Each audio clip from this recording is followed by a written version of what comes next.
This is Turd Filling a Monkey for TFM News. Now this is going to be a little different than my usual newscast because I'm not responding to any recent articles. There is an article, but I mostly came across this information while conducting general research. And it's a callback to my previous video about how feminists are changing the definitions of words in order to use them as a weapon. So if you look up the word misogyny in the dictionary, you actually get different definitions depending on the dictionary you use. For example, dictionary.com defines misogyny as, quote, hatred, dislike, or mistrust of women or prejudice against women. Interestingly, if you look up misandry in dictionary.com, it simply says hatred of males.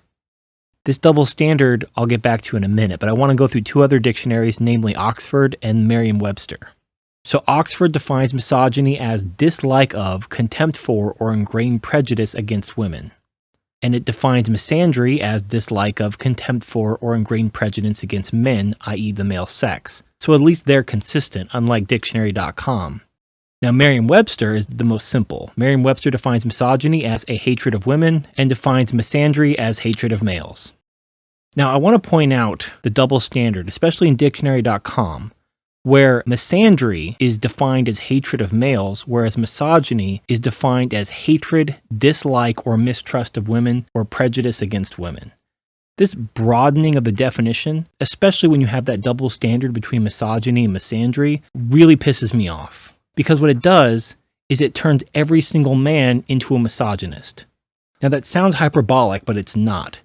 All men mistrust women, and I can prove it. This isn't even that hard. If you think of marriage as an institution, it's not built on families or relationships, it's built on mistrust. So in nature, animals form families without any concept of marriage or government.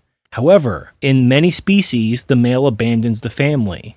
The institution of marriage is built on this mistrust that one sex has for the other. The woman is worried that once her beauty fades, once she's no longer fertile and producing offspring for her husband, that he is going to leave her. Therefore, the institution of marriage was designed to protect the woman from being abandoned in her old age. Likewise, the man is worried about the woman cuckolding him or cheating on him or something like that. He doesn't want to be the one raising someone else's child because he has resources while she's fucking other guys. So marriage is designed to protect him so that he is ensured his offspring as opposed to raising some other man's offspring. Now, as I detailed in a previous video, the protections and benefits that were once given to the man have been absolutely destroyed through women's liberation. Now marriage exclusively benefits the woman. But the point remains that marriage as an institution is built on mistrust. The woman doesn't trust the man not to abandon her once her beauty fades, and the man doesn't trust the woman not to cuckold him.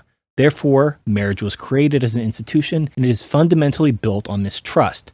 And according to dictionary.com, mistrust of women is misogyny. Therefore, all marriage is misogyny. All married men are misogynists. Basically, all men are misogynists. Because all men, unless you're completely stupid, mistrust women to some extent. Their definition of misandry is only hatred. It doesn't include mistrust or dislike. Because obviously, most women dislike men in general. I mean, you have your radical feminists that talk about killing all men. But then even your average run-of-the-mill coffee shop feminist has a mistrust and a dislike towards men, at least certain aspects of men. Therefore, they are by definition misandrous if we're going to be consistent. However, dictionary.com, vastly inconsistent, blatant double standard, fuck dictionary.com. According to a Wall Street Journal article called Misogyny Doesn't Mean Hate or Bias by Ben Zimmer from 2014, the Oxford English Dictionary revised its definition of misogyny back in 2002, changing it from hatred of women to hatred or dislike or prejudice against women. Now, why did they do this? In the article, it says that the people in charge of the Oxford Dictionary pay attention to the usage of the word. So basically what happened is you have these feminists misusing the word and not being called on it, and then the dictionaries eventually just went along with it, which is unfortunate. Now, at least Oxford, I'll give them the benefit of the doubt, they're at least consistent. They expanded the definition of misogyny, but they also mirrored that definition with misandry. It's basically the same definition with genders reversed. So I at least respect them for being consistent, unlike dictionary.com. But Merriam-Webster is more accurate.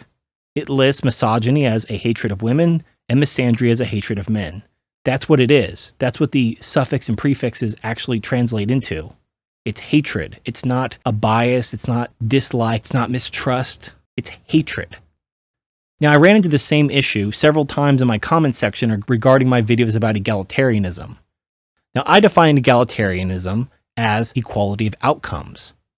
Now, the key words you could look for in any definition of egalitarianism is when it talks about social and economic equality. Now, you can have legal equality. That's what's called equality before the law. That's fine. Political equality, legal equality, those are fine. When you get into social and economic equality, you cannot have that without equality of outcomes.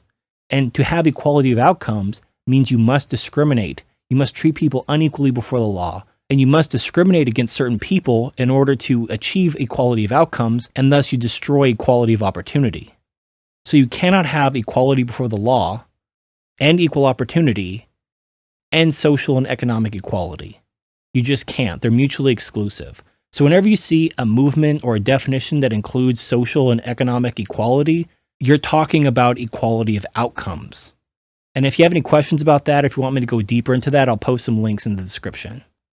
Now, I want to briefly talk about the definitions of egalitarian because it's very interesting, kind of the same concept of this misogyny, misandry issue, but the dictionaries are a little bit different. For example, dictionary.com defines egalitarian as, quote, asserting, resulting from, or characterized by belief in the equality of all people, especially in political, economic, or social life. There you go, equality of outcomes. Merriam-Webster defines egalitarian as asserting, promoting, or marked by egalitarianism. Then when you click on the hyperlink to egalitarianism, it has two definitions. One, a belief in human equality, especially with respect to social, political, and economic affairs. And two, a social philosophy advocating the removal of inequalities among people. There you go, equality of outcomes once again. Now here's where it gets interesting. Oxford defines egalitarian as of, related to, or believing in the principle that all people are equal and deserve equal rights and opportunities.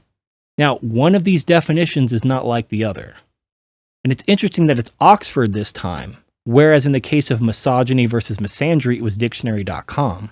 It just goes to show you that you have to kind of look at different dictionaries, because you have Oxford on the wrong side of words when it comes to egalitarianism, but then you have dictionary.com on the wrong side when it comes to the difference between misogyny and misandry. So far, based on just these two experiments, just these two examples of words, I'm actually leaning more towards Merriam-Webster as the more accurate dictionary. Which is sad because I've previously used Oxford, but I think I'll actually go with Merriam-Webster from now on. Anyway, my point is that words matter. And if we're going to have any sort of discussion or debate or conversation, we have to agree on our terms. And when you have people going in and changing the definitions of words in order to suit their agenda, it not only hurts communication, but then you have instances where words can be used as a weapon, just like I detailed in my last video.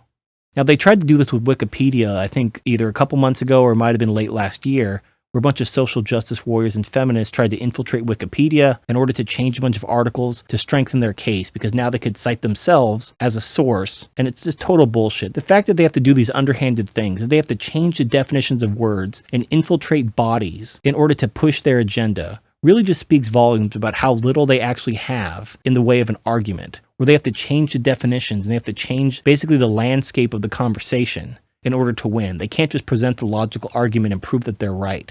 They have to basically change the rules. Anyway, this is Turd Flinging Monkey signing off.